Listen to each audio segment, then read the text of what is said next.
Hi, it's Kat. It's day 20. I have one more day of just water, and then I get to eat a little bit the next day. So on the downhill.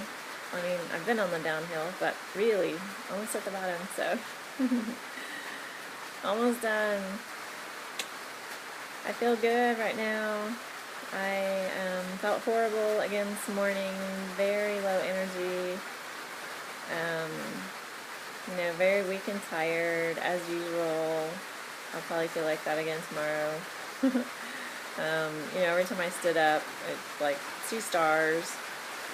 So, got ready this morning and then got a ride down to the rancho again this morning, which was awesome. So we had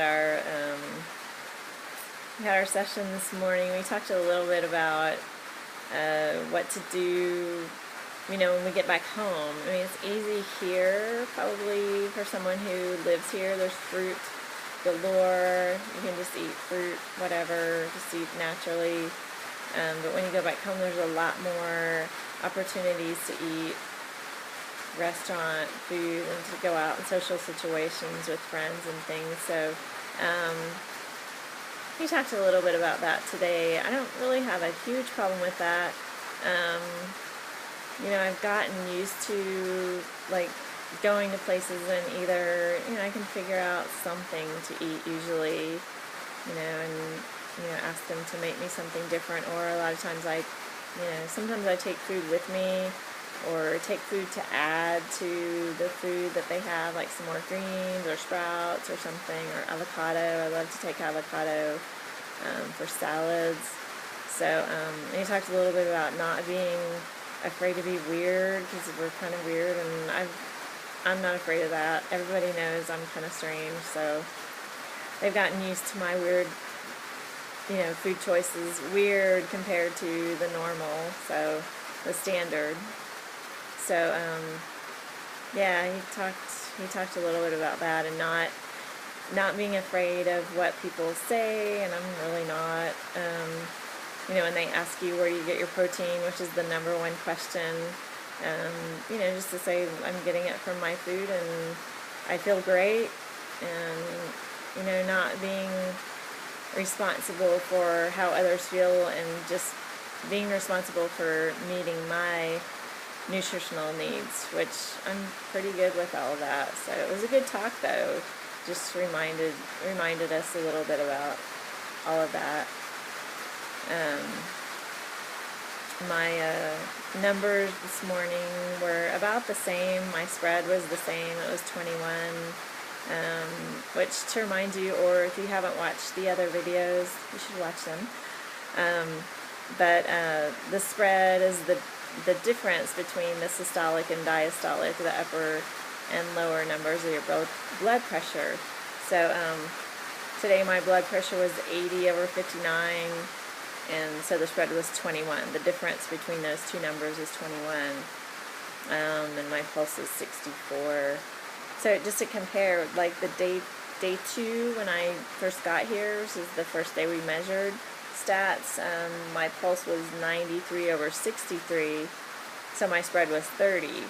So it has gone down a little bit, but and then my pulse was 57. So my blood pressure and pulse usually run pretty low anyway.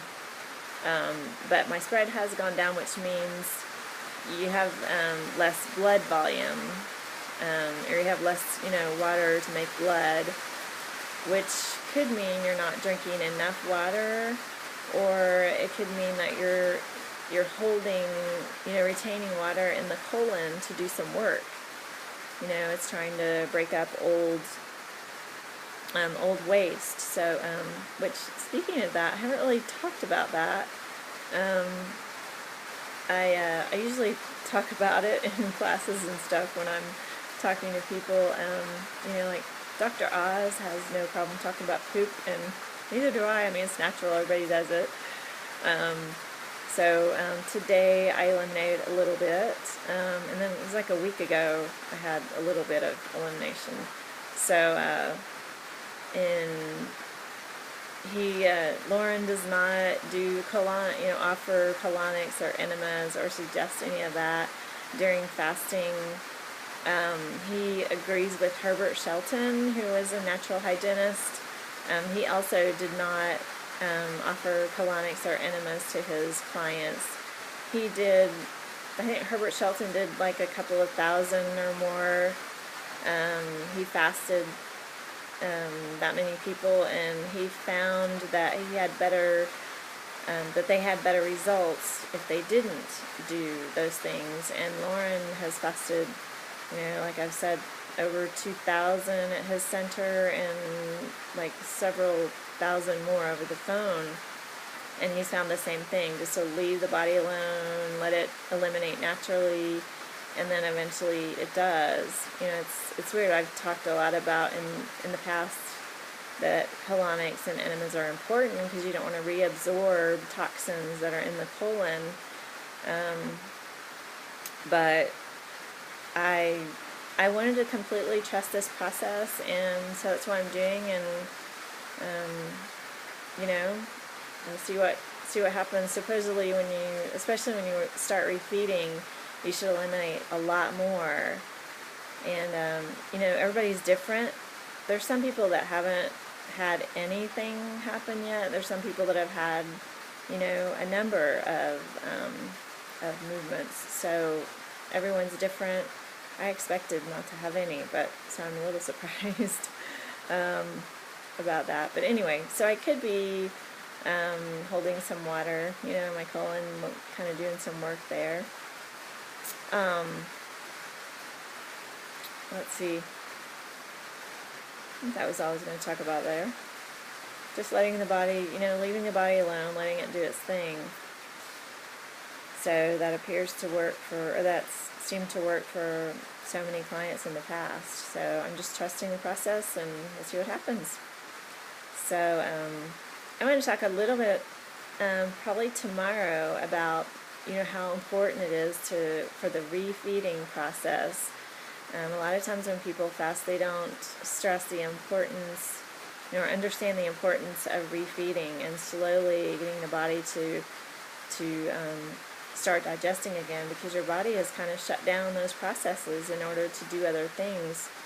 So, and that's the importance of also we're supposed to do like at least 6-week program when we go home, and that was one of the things you had touched on today about social situations and why we're going to be eating so clean when we go home, and not to how to handle situations where we might encounter opportunities to stray from that. So it's very important. So anyway, what I was going to say, we watched a movie last night called Happy Go Lucky. It was a little, very light comedy. It was really cute.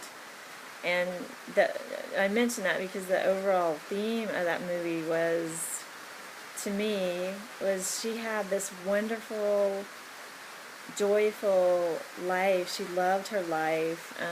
She just had this attitude that, she was going to be happy, and no matter what other people said or did to her, she didn't let it affect her. Kind of like we were talking about today, what other people think is not your responsibility, because it's something with them, and but she treated everyone with kindness and just continued to be happy in her life, and no matter what happened. And I love the message of that movie. So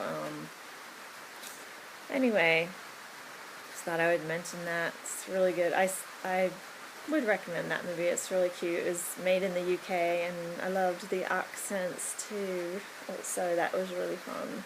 So anyway, I love British accents. So it was a really fun movie. I guess that's it. I'm doing good now. Trying to drink a little bit more water tonight, but looking forward to tomorrow. It's my last day. Hey. Anyway, gotta go. Love you guys. Bye.